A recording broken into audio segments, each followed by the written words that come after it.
With the union, you feel like you have a voice.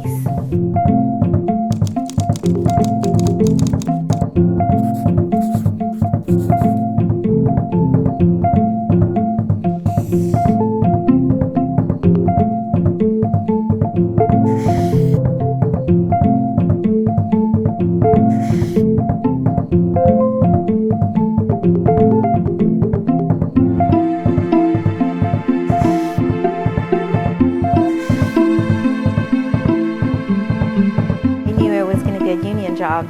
I was delighted. I felt like I made it.